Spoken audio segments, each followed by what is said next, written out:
Colt and Larissa, one of the most crazy, messy, toxic couples in the entire 90 Day franchise. Their tumultuous marriage was filled with screaming matches, affairs, and arrests. Not to mention the most famous mom in all of 90 Day history, Debbie. But Debbie is only a small piece of the disgusting caveman puzzle Colt has created. Weaving in and out of relationship after relationship, lying to every woman he's ever been with to use them for his pleasure. In Amberlynn Reed fashion, despite the inability to make any positive changes in his life, Colt has created through sheer digital footprint a universe, dare I say a Colteeverse, a web of overlapping relationships and enmeshment with his mother, a trail of misery and destruction, and it unfortunately shows no signs of slowing down. The web just keeps getting bigger and bigger. I got that dog in me, yeah. Turn me up, big energy, got the crowd going nuts. I got that dog in me.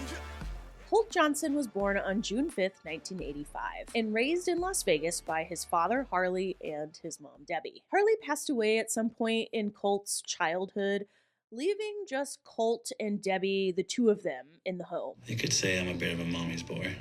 Debbie appears to have very little else in her life besides Colt, so Colt deciding he wants a bit of independence is catastrophic for Debbie. My mother cooks for me, does my laundry. She will drive me to work and pick me up. She ends up becoming this extra appendage that he drags with him from relationship to relationship. And I mean, it's actually kind of miraculous that he's able to keep these relationships going as long as he does, considering he doesn't have baggage. He has a moving, talking witch growing out of the side of his neck, guarding her territory and showing her teeth to every woman he sends a pic to. I don't want to make him choose, and you don't make him choose because you could do.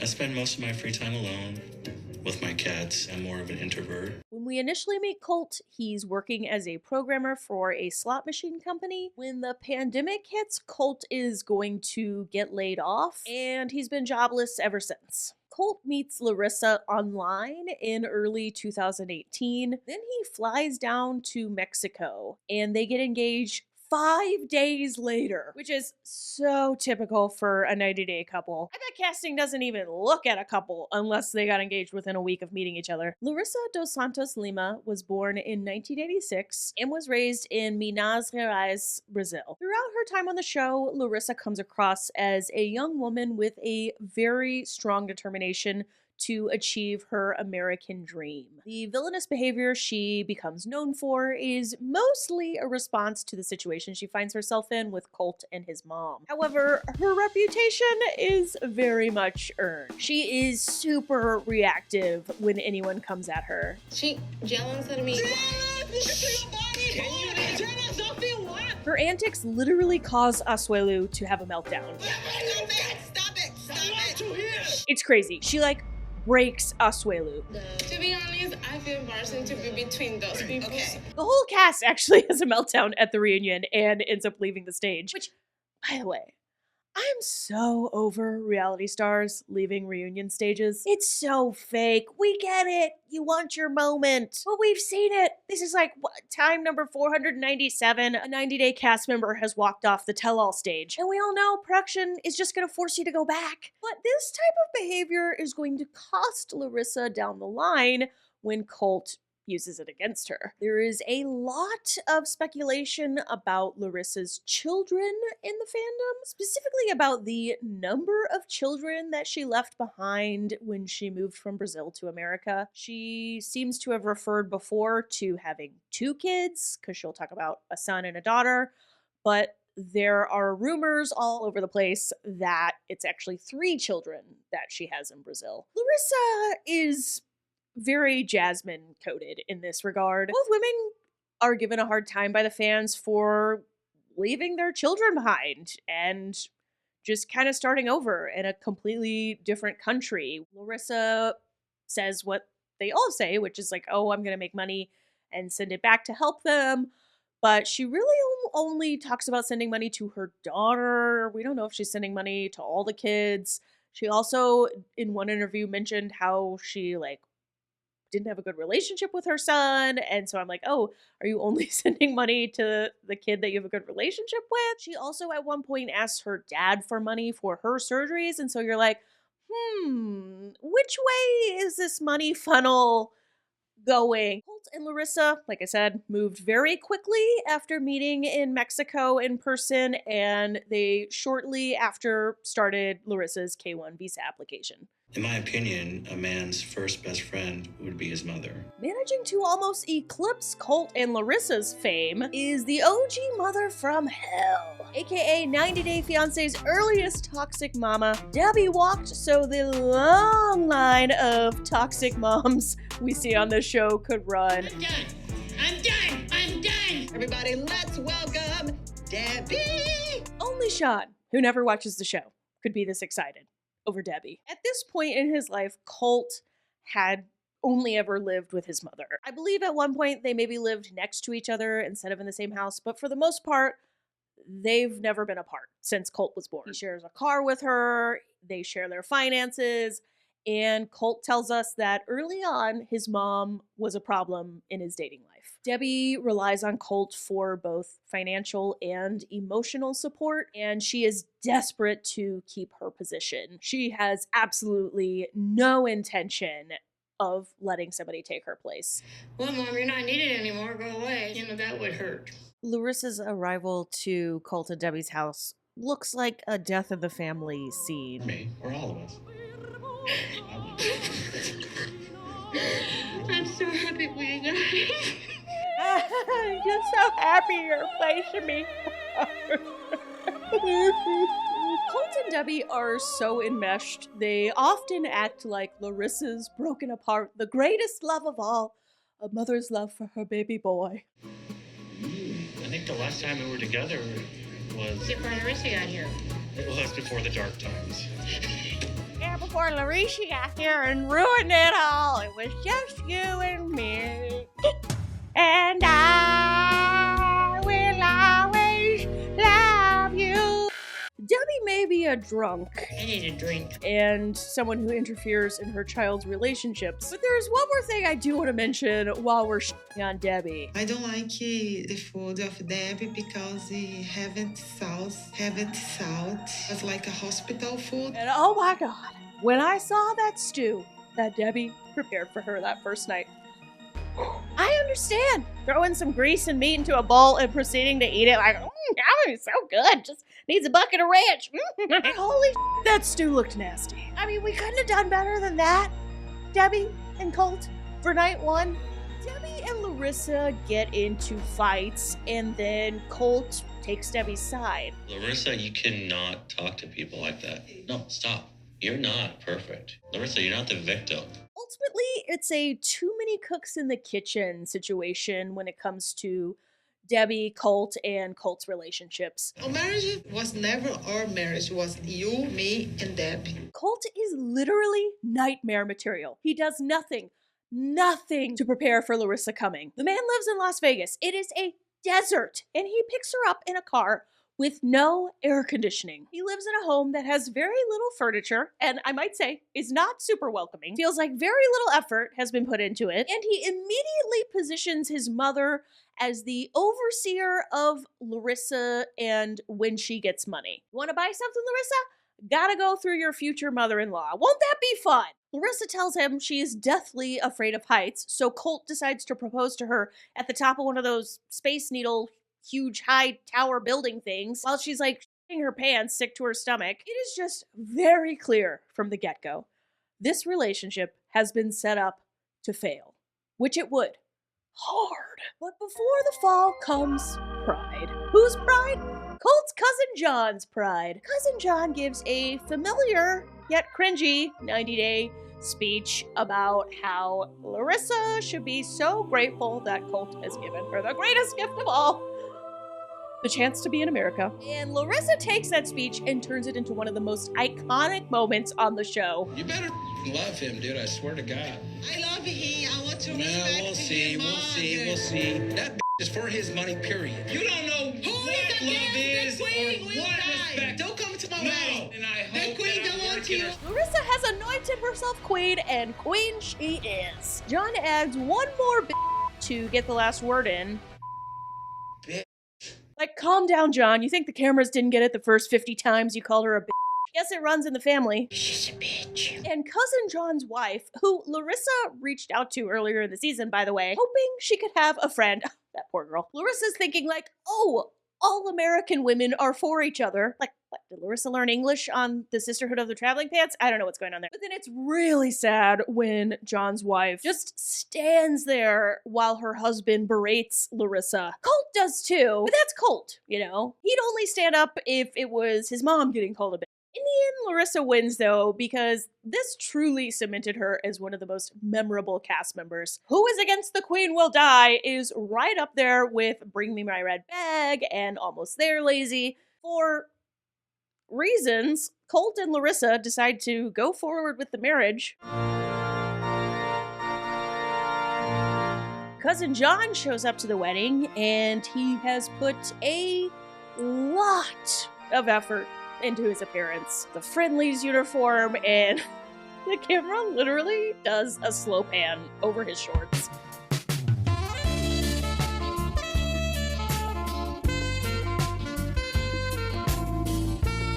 The camera guy's like, oh, just making sure we get a shot of these board shorts. What, you heading down to the pool after this and didn't want to bother changing?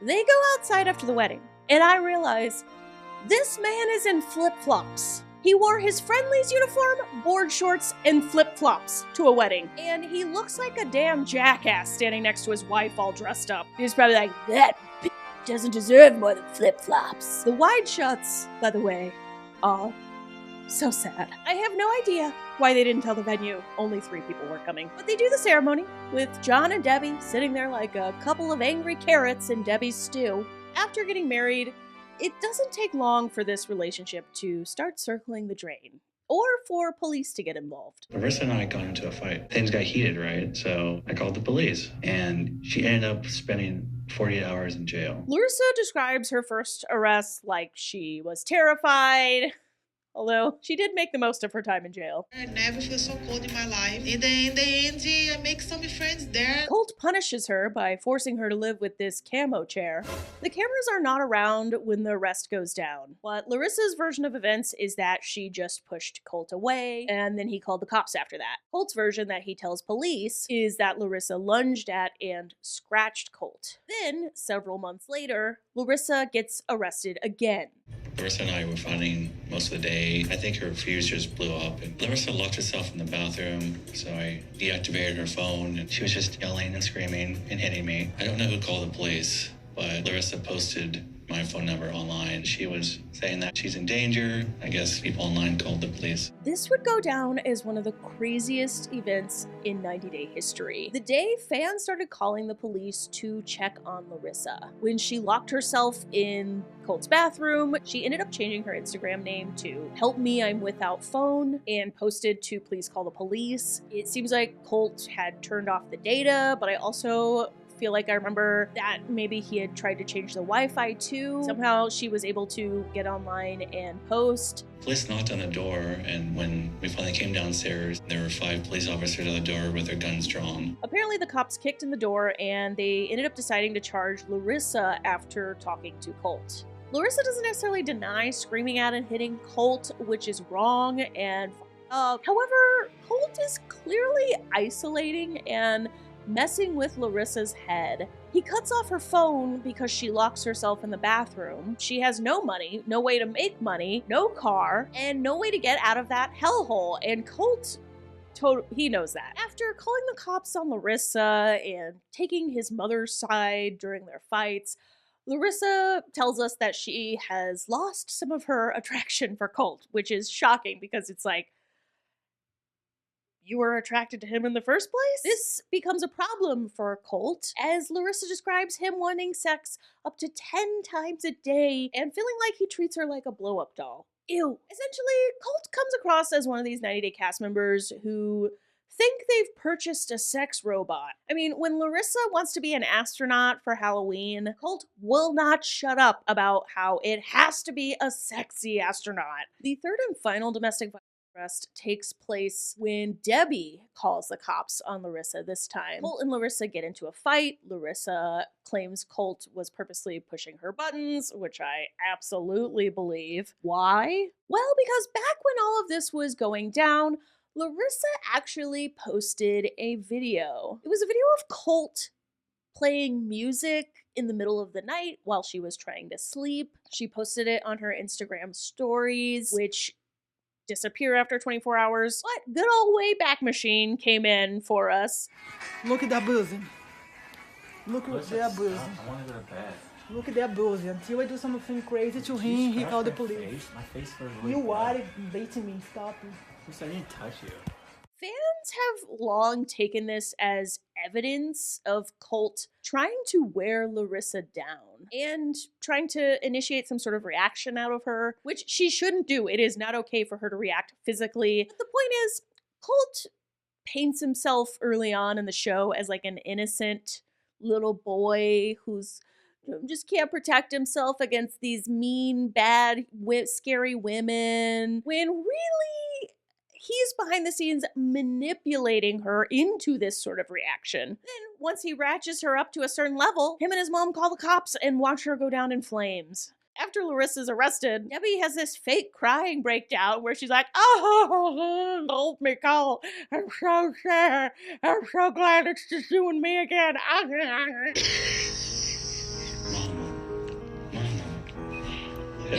don't have any idea to see your child abused and mentally abused. And she's like, "You're gonna resent me. I just know you're gonna resent me." Well, of course she's gonna resent you, Debbie. And Debbie knows this is not over. Debbie knows this is going to happen again and again and again with every new woman Colt brings into their life.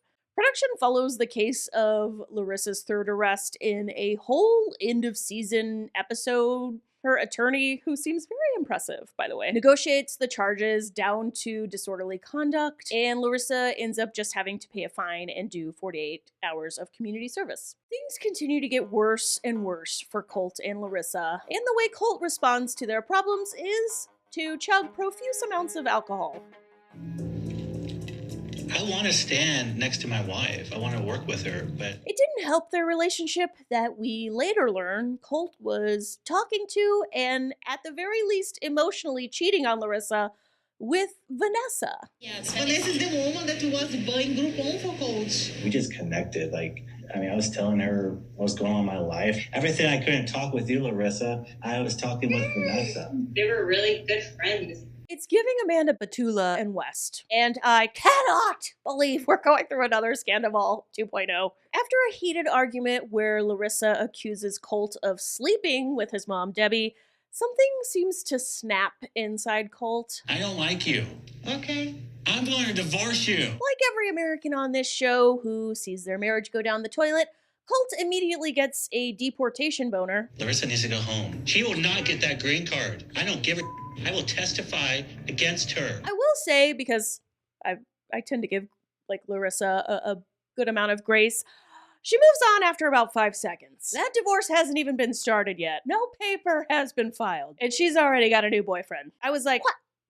Boyfriend? I have a new boyfriend. We met in a date app. Larissa's like in jail, filling out her Tinder profile. She had the friends she made from the first time she went to jail smuggle her in one of those flip phones from the early 2000s. And she's texting Carmen her Tinder profile information from jail. Because you know how in prison, for some reason, they can only smuggle in early 2000s flip phones? It's like, is the iPhone too big to stick up a butt? Is that what that is? I love the way these two are so similar. They break up, and what does Colt do right away? He buys a new car with air conditioning. The one thing Larissa begged him to do for the entirety of their marriage. But oh my god, does that pale in comparison to Larissa getting a man 15 seconds after their breakup. Although, he's got a creepy smile. And within seconds of seeing him on my screen swaying, I'm like, oh, another drunk. That's great. That's great, Larissa. Eric, or Ericy, as Larissa calls him, is, oh my god, is he creepy and awkward. Good to see you, my lovely. My name is Eric, and I'm here to pick up Larissa for a date tonight. I brought her a rose today. Eric has Lego hair, and also I hate the way he caresses Larissa's arms and legs. We do my first and I think that I lost with Colt. When I first met her, it was as if she did have Because our relationship is so Like a taxidermist showing off the squirrel he just stuffed. This guy gives I have 15 naked mannequins in my basement vibes, but there is this interaction. Hey, little child. little what? Child. Shadow? Child. Chowder? Child. Oh, also, I died at the reunion when Eric and Natalie started going back and forth. Dude, your mouth is like a toilet seat lid. Here to Girl, tell you you were that delivered to my parents' house like a pizza. Let me tell your parents Okay. and you much of a man. Girl, you are you got absolutely delivered to my nothing. house And I like don't a say hot I don't. pizza. You were delivered to my parents like a DiGiorno. You came with a packet of grated cheese and a side of wings. Delivered like a pizza? What does that mean? Is Natalie his parents' pizza delivery boy? Colt, by the way, loses it at the tell-all when Eric E. comes on screen with Debbie right there beside him going, "We're gonna get a restraining order against you. I used to respect you." Excuse me, what?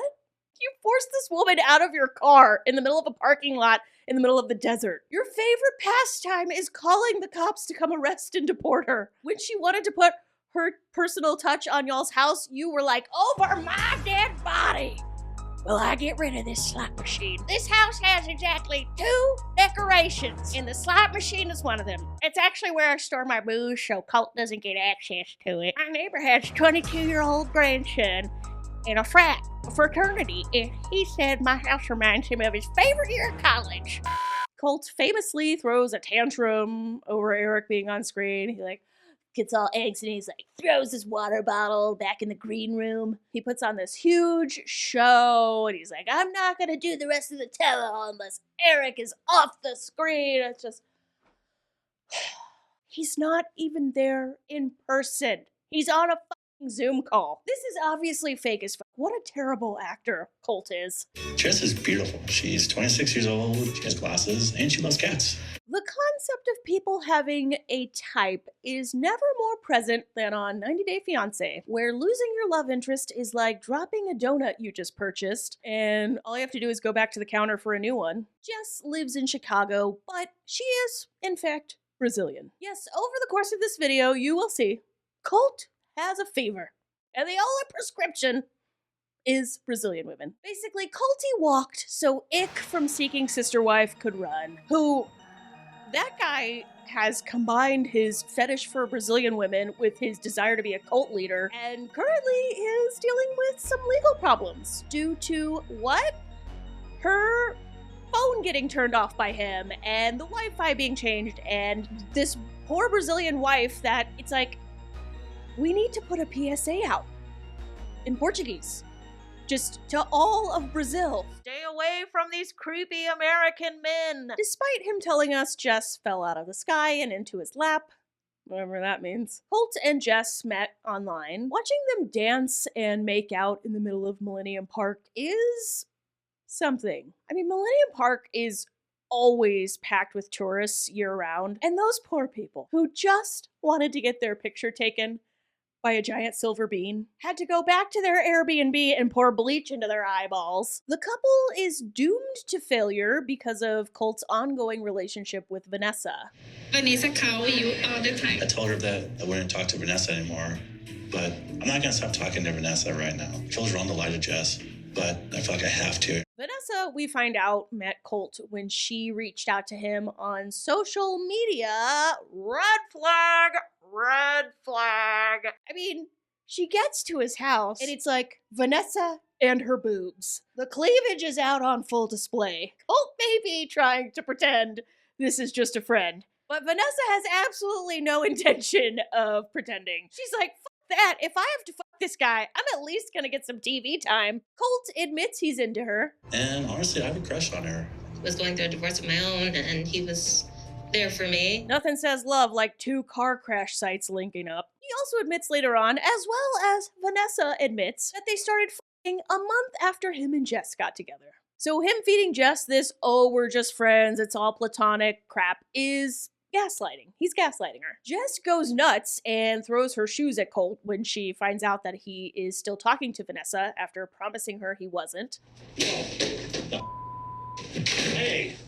You lie! Watching Colt literally chase after Jess in the hotel and then like squish into the elevator beside her is disturbing. If you thought Colt and Larissa weren't a match, holy shit are him and Jess worse. It's just like two people who don't seem like they're that into each other. Colt is boring. Although I love watching them team up to disgust Debbie. I need to little kind of one with Colt. For sex. Sorry, Debbie. That's the other familiar problem in this relationship. Debbie, who tags along when Colt takes a trip down to Brazil to visit Jess. I think so. It's better me and Colt alone. The misery just continues for Debbie. Oh God, I'm getting sick. Who doesn't even bother pretending to give the new girl a chance. The last relationship, he was made to choose. I don't want to make him choose because I'll probably lose. You can't make him choose because you could lose. Debbie's just immediately like, oh my God, it's Larissa 2.0. I don't want him divorced in 6 months. Debbie and Jess get into it basically as soon as they meet each other. It goes to, F you, I'm leaving on day 2 of the trip. The relationship never recovers from Jess finding out about Vanessa. They go off and on, breaking up, then getting back together for a while, and things finally end for good when Jess finds out Colt's been sending pics of his wiener to at least 8 other women, giving us possibly the second most famous line from this universe, because it is a universe. The 90-Day franchise is going to keep this Colt journey alive. Literally to this day, he is currently airing still on The Single Life. Colt picks Jess up from the airport, and we learn from Jess that when Colt sends pics, he always captures them, "Good morning, my d," or "Good evening, my d," or "Good afternoon, my d." A lot of girls send social media message for me. Screenshot, Colt talking, pictures, send nudes, and Colt say, "Good morning, my d. Good morning, my d. How are you, my d. Good night. Oh, I forget, my d." And he just sends that same caption to every woman he's talking to. Then Colt brings Jess back to his house because she's flown in to visit him. And he's like, look, sorry about all those good morning, my dicks, but also, Vanessa's living with me. She moved in. She needed a place to go. Thank God.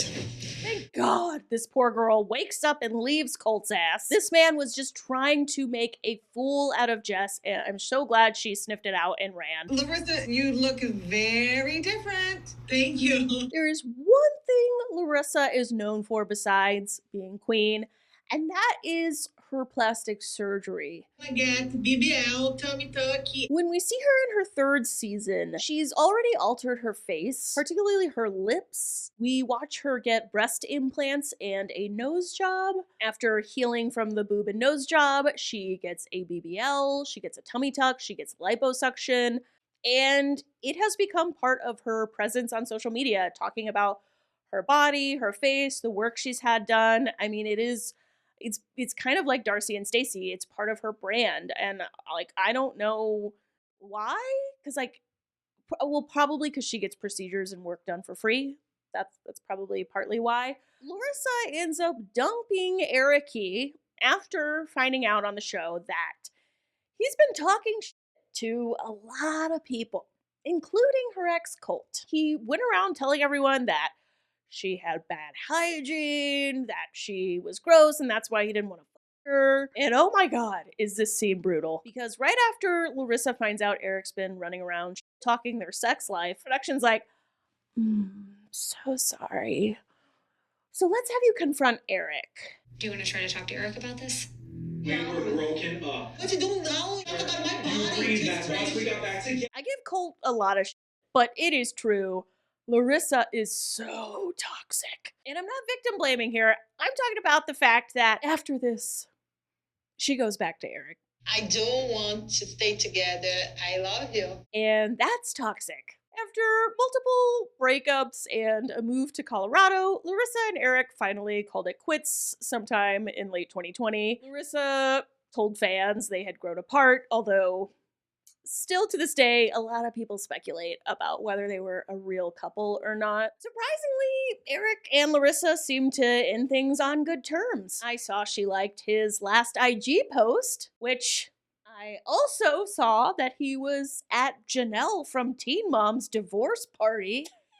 Like, that guy's a clout chaser. He's Josh from the 90 Day Bad Boys with Lego hair. He just wants clout. Just as thirsty as can be, out here jersey chasing 90 Day stars and MTV Teen Mom stars. It's like being a jersey chaser for middle-aged men who play slow-pitch softball. These people are barely famous. And to pick Janelle, of all people, who, by the way, is back with the swamp monster she was having the divorce party from, David makes Colt look like Idris Elba. Oh, Vanessa.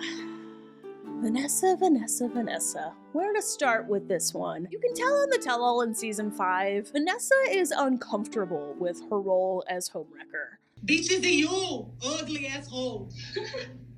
Love you too. She struggles to give comebacks when Larissa and Jess are screaming at her, and she's not an idiot. She knows exactly the kind of guy Colt is. He has a tendency to lie to women. He wasn't just cheating with me. I know he was talking to other women. I just don't want to be on Jess's side where I'm the one getting cheated on. But for some reason, she ignores that part of her brain where self-esteem is stored and gets into a relationship with Colt. Actually, she doesn't just get into a relationship with this man. The woman who crawled into Colt's DMs while he was still married to Larissa chooses to marry Colt. And surprise, surprise, from the jump, this relationship is doomed. Why? Well, for one, the cheating. Vanessa tells Colt that she basically constantly worries he's going to cheat on her, the way he's cheated on all his exes. Almost every time Vanessa has a confessional, she mentions, well, I was the side chick once, so you can just tell that she is never going to be able to trust Colt. For 2,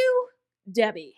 Debbie just meddles too much in the relationship. Basically, Vanessa figures out what Larissa figured out right after she landed in America, that she cannot have a healthy relationship with Colt while he is still living with his mother. Vanessa ends up moving out of their house a little while after they got married, but they both still film for the show, and they tell cameras that they're still working on things. They do another season of The Single Life with the focus being on them saving their marriage, but it's unsalvageable. Vanessa at one point describes feeling like she's gained a son because of how immature and incapable Colt is. Plus, there's Debbie. Always looming in the background is Debbie's presence. In an attempt to save his marriage, Colt tells Debbie she has 3 months to find a new place of her own. So Debbie, after throwing a tantrum, and I mean a big tantrum, after throwing a big tantrum, Debbie moves to Canada to be with, what? Her boyfriend. I find it extremely ironic considering how much shit she gave Larissa and Jess over wanting to just move to a different country and using her son for that purpose. Debbie literally moves in with Tony, not because she wants to, but because she has no other place to go. Tony and Debbie are still together, by the way. We see him on this most recent season of The Single Life. In March of 2024, fans of the show started noticing Colt's profile on different dating apps, and everybody just assumed he was cheating on Vanessa. That's when Vanessa hopped on Instagram for a little Q&A and announced their breakup. She did clarify that it wasn't for cheating, but that she just no longer was in love with him. Courtney, please. I felt Colt was my happy ending. Colt and Courtney. A consistent question viewers have regarding Colt and Courtney is how real or fake this relationship is. Courtney does not appear to be into Colt at all when they meet on Hunt for Love, and Colt does not appear to give a flying about Courtney on this season of The Single Life. I just don't understand this relationship. Unless it's a fake relationship to keep them both on the show. In that case, I totally understand. Colt 1.0 comes back onto the scene when Courtney finds out Colt's been sexting other women online. I think sexting women online must be an addiction for Colt, and he probably should never get into a relationship again. It's like Jess says over and over again at one of the tell-alls, Colt likes to play with women. What's worse about the way he's cheating this time is that he does it while he's homeless. He's homeless, jobless, legless, and mooching off Courtney and her parents. Okay, he's not literally legless, but he's still in a wheelchair at the point that Courtney finds out he's cheating and kicks him out. For months, he's been reassuring me he loves me, he only wants to be with me. The whole time he's lying. He's messaging multiple other women, sending videos of his. Oh god, not the good morning, my messages. This season of Single Life is truly Colt at his most pathetic. And Courtney at her most pathetic. Watching her chase after Colt to help him while he's like, no, just leave me, is jaw on the floor shocking for me. This cannot be real. This has to be for TV time. Nobody would stoop that low. Okay, now to the fun part. Where are they now? Since filming The Single Life, Colt's been up to this.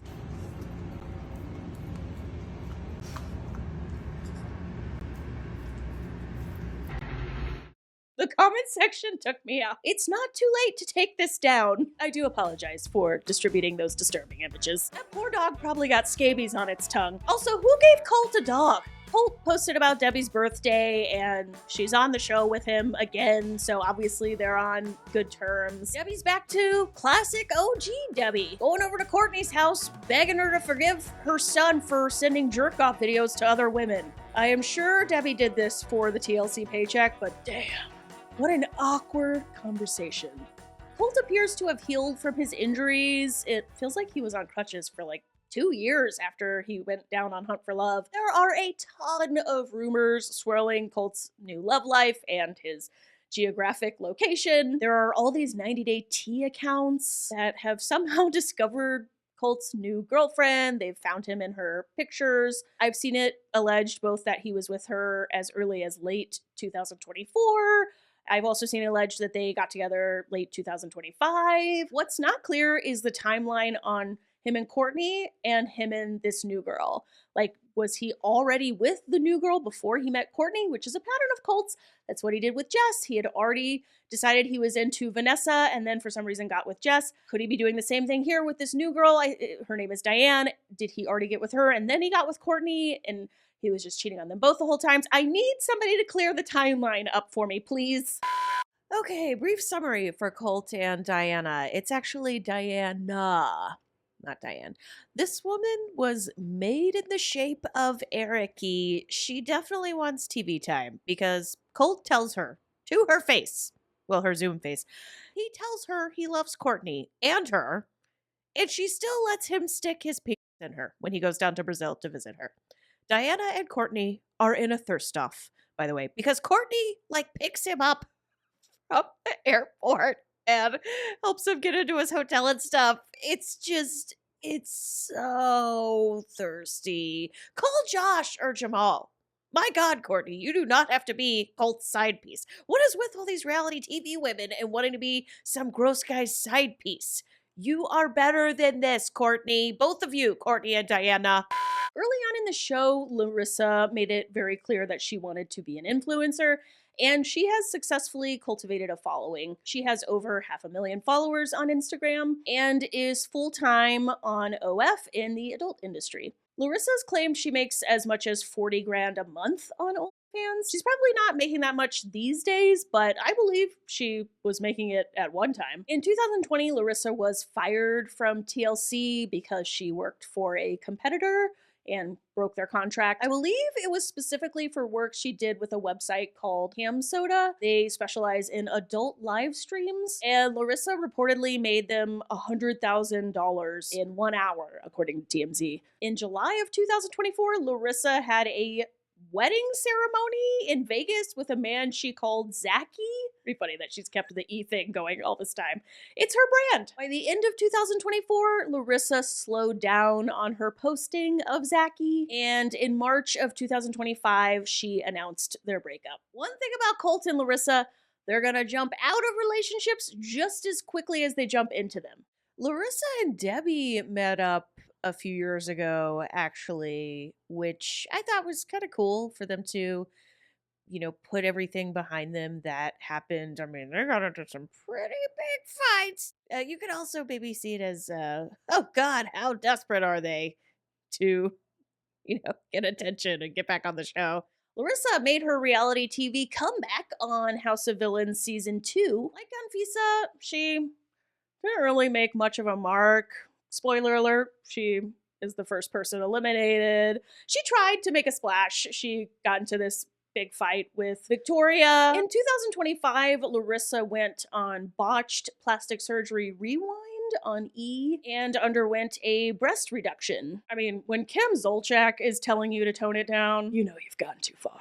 Another thing that took place in 2025 is Larissa got her green card, and she finally achieved her American dream. Jess, interestingly, ended up moving to Las Vegas herself after marrying a guy named Brian, who we meet in the Happily Ever After Season 5 tell-all. She lost her job, so I thought the best thing to do is to marry her. Like, make sure we can keep growing our relationship. I think Brian might have taken a gummy before this filmed. Jess put it best.